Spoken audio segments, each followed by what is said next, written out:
The Devils traveled to Pittsburgh off of one of their worst losses ever. Shutout by the New York Islanders on Tuesday, 9-0. Though the Devils did not win, they lost 4-1. Chico Resch, you're measured in wins and losses. I get that. But overall, how did the Devils respond in general to that terrible loss the other night? They're okay. That's it. They're okay. Mm-hmm. I'm not saying they didn't try. I mean, this team always tries.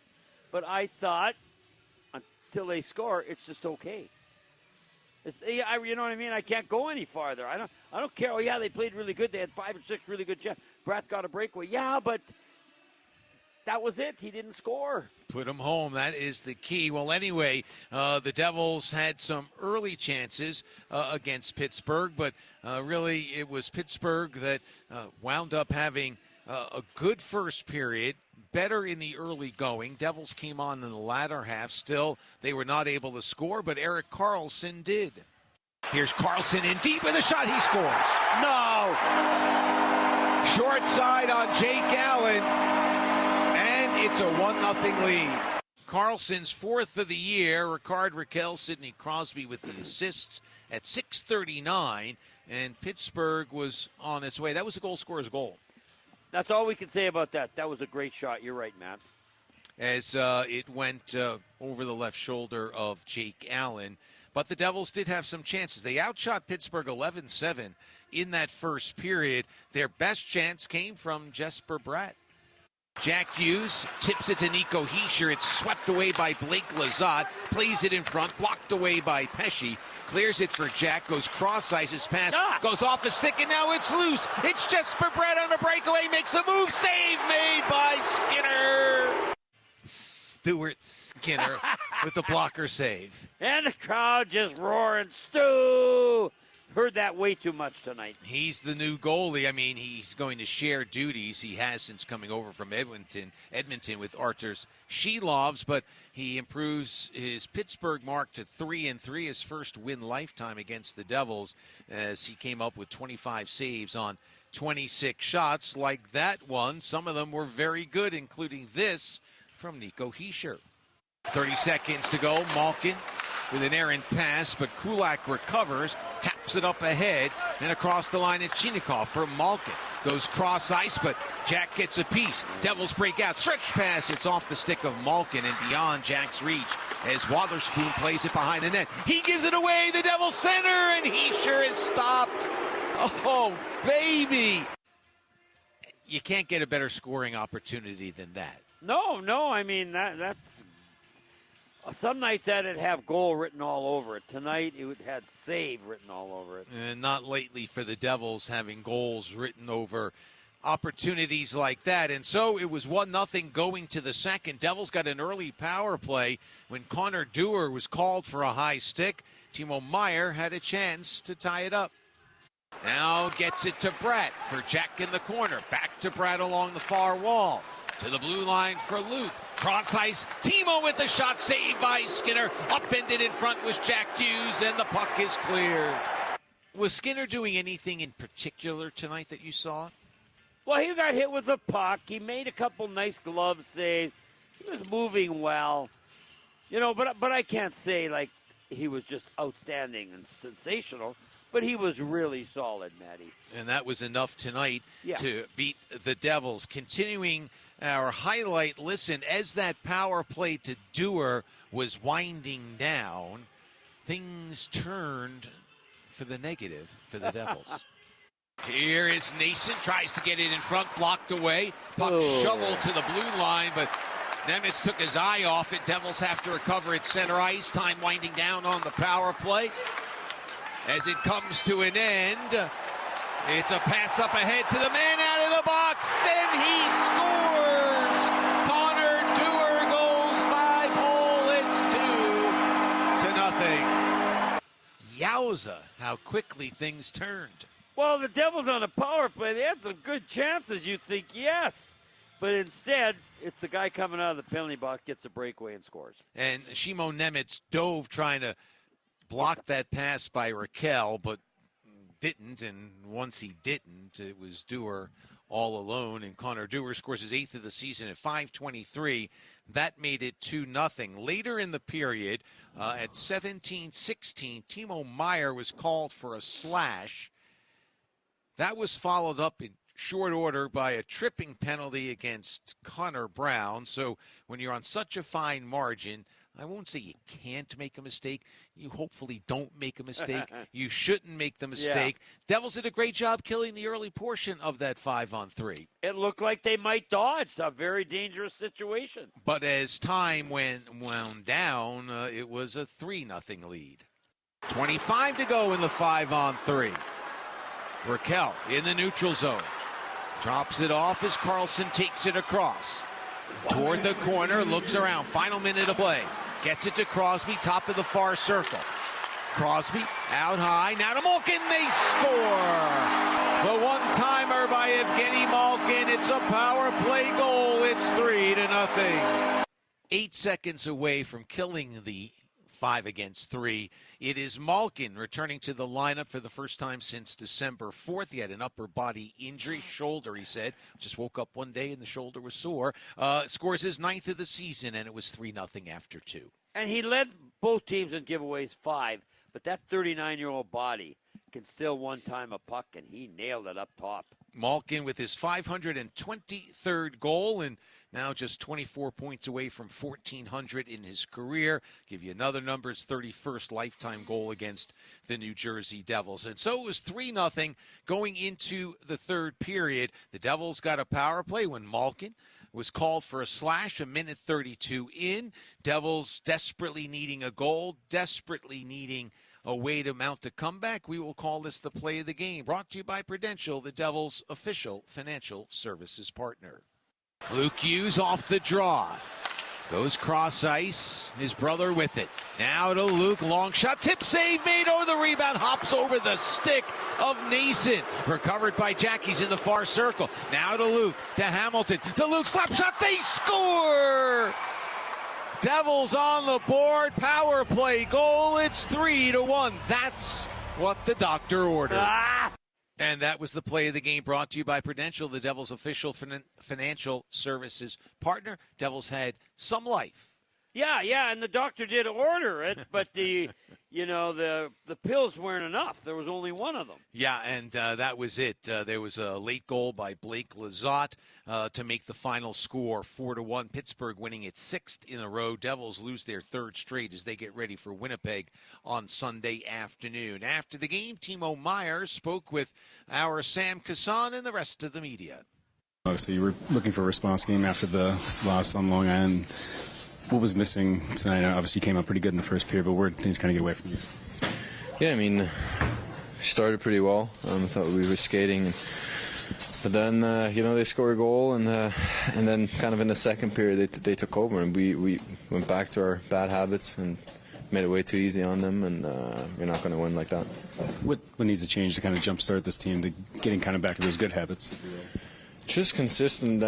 We know what to do. We just got to do it consistently. I mean, at the end of the day, you got to simplify, especially in moments like this where, obviously things are not going our way, and we got to work our way out of this with simplicity. And we can't be forcing pucks at the blue line. That's feeding their game. They go the other way, and they have a lot of skill guys that inviting this, and then they just capitalize off that stuff. So that's how we're beating ourselves. What's the key to finishing? Because it seems like you guys are generating tons and tons of chances, particularly in that first period, but haven't been able to solve a couple goaltenders here. Just sticking with it. Go hard to the net and put more pucks there. It's if you do it consistently, eventually it's going to go in. But you can't change the game and start trying to open things up to score one. We got to play solid defensively and work our way into the offensive zone that way. And with forecheck, that's how we created stuff. With forecheck, we can't be trying plays at the blue line and then they go the other way and they're feeling good about their game. Timo, there's a lot of talk after last game just about this being kind of a big response for you guys and needing that. Is it disheartening? Is it disappointing that this was the response that you guys had? Yeah, obviously it's about actions. You got to do it. You got to go out there and do it. And everybody's got to want it. We need every single person to jump on this and work through this together as a team and build, keep building our game, and believe in each other. So. I mean, that's not the response we wanted, but you know, we gotta move on, and we've talked. I feel like we've talked a lot, and it's the action that's got to take over. We talked about finishing. How much do you think confidence plays in a role in the struggle to finish? I think you can, confidence. Confidence is going to come when you know you work hard and you're doing the right things over and over. That's how you build confidence. I strongly believe. So we got to do that as a team, and then we're going to get rewarded. That's Timo Meier, and that's hard to do. It's a circle, right? You don't get confidence till you do things well. You don't do things well if you don't have confidence, and you just spin and spin and spin. Vicious cycle. You're right, Maddie, and he doesn't know how it goes. But when you cut through it all he's saying is we've got to push on, right? And then hope get the breaks. He had a couple of chances where he didn't shoot accurately, and he's trying. Yep. But there's not one definitive answer that's going to, if we just do that, we will start scoring. I don't know, but all I know is, Maddie, they had 29 shots again tonight, 44 in the island. They are getting enough scoring chances. I would just ask a player, I might ask you, what didn't happen tonight? Was it that the Devils didn't play well enough defensively, or they didn't play well enough and finish offensively? I think it's the latter. I think it's the offense. Defensively, Timo was down there and he's played the game. I never played. So who am I to say that his assessment was wrong? I don't think the Devils were good coming out of their own end, and there were some turnovers. But the Dewar goal was just a guy coming out of the box, and that's kind of awareness, not turning the puck over, not getting it in deep. The Malkin goal's a 5-on-3 power play. That's not getting in deep. That might be a penalty on Connor Brown you said you can't take. Nemeth, you might say on the Dewar goal, you got to know the guy's coming out of the box. So there's some situational awareness there, but I don't think that's a defensive problem.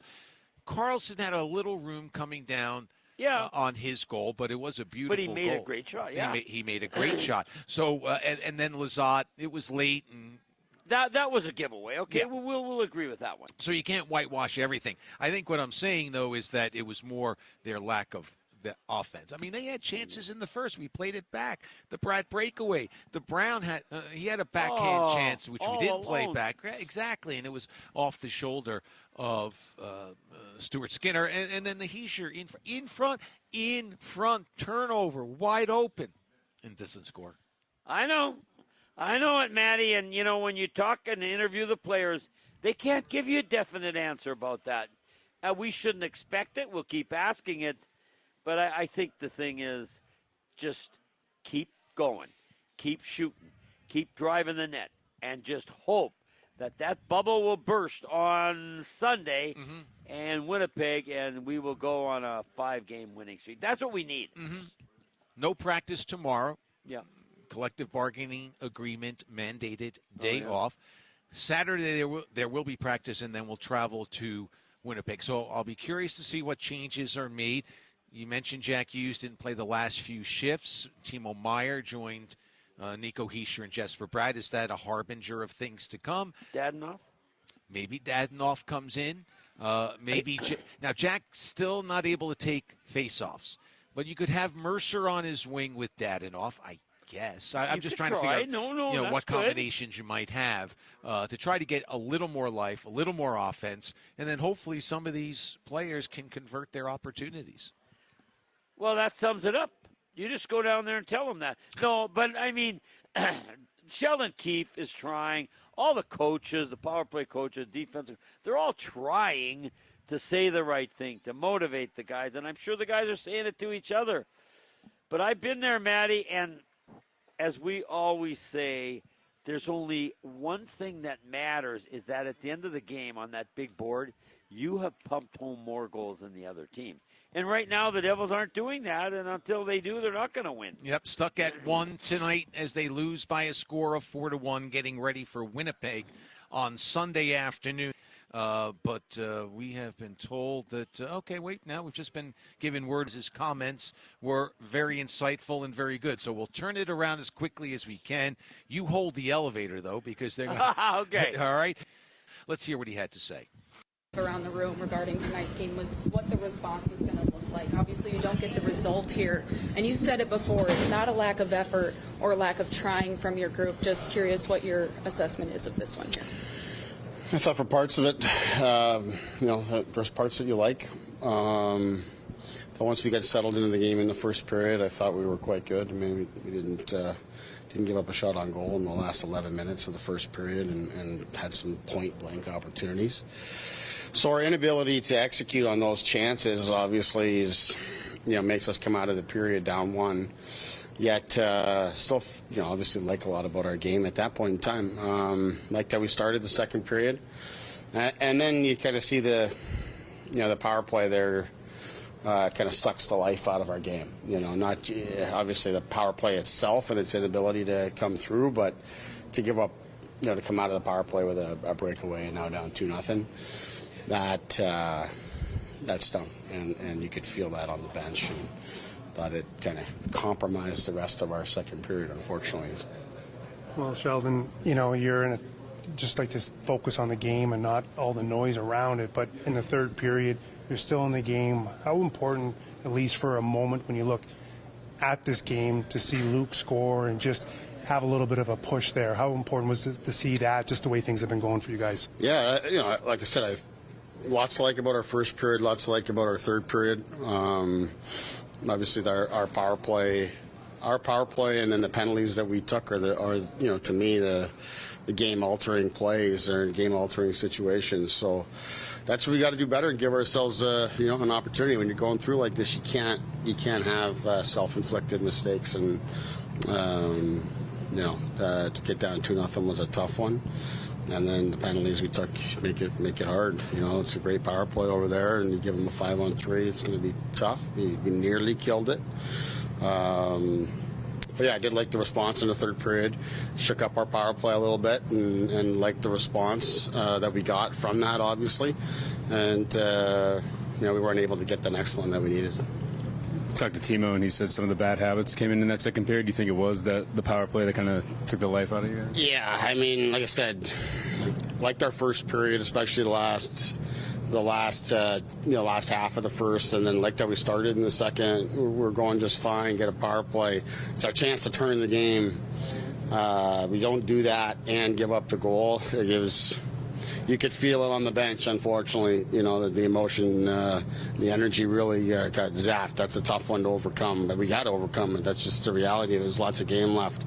We were unable to do so, and then I just thought we got on our heels. Pittsburgh started to win some shifts, so now you're kind of in the back end of your shift, and then you could see the guys, to me, were overdoing it, trying a little too hard, trying to make too many plays, and not just getting to our game that was effective when we did it well in terms of getting pucks in behind them and forechecking and establishing some time in their end. Sheldon, are you concerned about your job security if these struggles continue? That's out of my hands. It's not in my control. I like I said, I liked a lot about our game here. I know what this team needs, and we got to get them going. But I'm also well aware of the reality of the business and how it works. But I'm going to focus on getting our team ready for the next game and keep building here. To me, this is we can use this as an organization as a great opportunity to take great steps in the big picture because we've got a lot of things that we need to get better at, and when we lose focus on that and we get ahead of ourselves, these kind of things happen. We got work to do to become a real hockey team. I think there's a perception that we were a real hockey team before the work was put in, and you get exposed. And that's, to me, where we're at. We got to keep on building our game. And you see lots of elements out there. It's closer than you think. Some of those pucks fall in the first period. Some of these chances, we win this hockey game here today. But that's where we're at right now, and we're going to keep working it, and I'm going to keep working at it. And part of coaching is you got to deal with crisis, challenges. These kind of things excite me. I believe I can be part of the solution here, and I'm going to keep doing my job to find the answers. I believe you've mentioned it, and I know guys did in the room, that change doesn't happen overnight, and you have a lot of things to work on. So as a coach in particular, how do you help the team kind of isolate the good things that you saw tonight despite not getting the result that you wanted during a tough stretch like this? I think, there's a couple things happening. Obviously, there's the offensive piece. We got a lot of guys that are squeezing the stick and haven't finished, guys that you expect to finish, As I said, I think we played a good first period, and we outchanced them pretty significantly, and don't give up a shot in the last 11 minutes. Like, we're in control. Got to score, you got to score to give your team real life. You think of the games that we've won. I'm trying to think back to the one it was where we got a couple in the first period. Like, you get life, you get going. We need that, and we don't have that. We got to be really, really stingy and really diligent in our game. That's why I think that power play and the shorthanded goal ultimately, or not shorthanded goal, but the goal coming out of the penalty box, that just zaps a lot of life out of you when you're going through this right now. But it's right there, and it's a lot closer than it appears. But we gotta keep with it, and we gotta get it right. Thanks, Sheldon. Talk about the struggles for the top guys to finish. How much does confidence play a role in that? Oh, it's huge. It's huge. I mean, these guys know how to score. Obviously, like when you're not feeling it, instead of the puck going kind of posting in, you end up kind of overthinking it and hits the goalie in the chest. Or Brader on his breakaway, I think he had the goalie beat pretty clean. If he just takes it to his backhand, but he overdo it a little bit, and you don't get the move that you want. Like, that's kind of where we're at right now. So that doesn't mean you still can't win. You got to be able to take care of the game in other ways while we find our way through it. That's what I'm talking about. I think we're closer than it appears, but while we're not scoring, I think it's exposing other areas of our game that are fundamental issues that, even if we are scoring, whether it's now or in the bigger picture, they're gonna hurt us. So we got to get these things right while we're going through this. And when the scoring starts coming and our game is right, then we have something. Thanks, Joe. Thanks, Coach. Describe this stretch. What would it be? Oh, I don't know. There's a lot of words, but it's been a challenge. But I mean, you get into coaching because you like challenges. You don't get into coaching just because everything's going to be rosy and fun every day. I enjoy a challenge, and I think our players recognize it, and I think if we can come out the other side of it, then we'll be much better for it. Sheldon Keefe, obviously emotional, feeling that the Devils are close, but they need to score some goals, and until then, things won't necessarily turn around. So that will wrap things up on the postgame show. Don't forget, the Devils back in action on Sunday. They take on Winnipeg, a game you'll hear here on the Devils Hockey Network.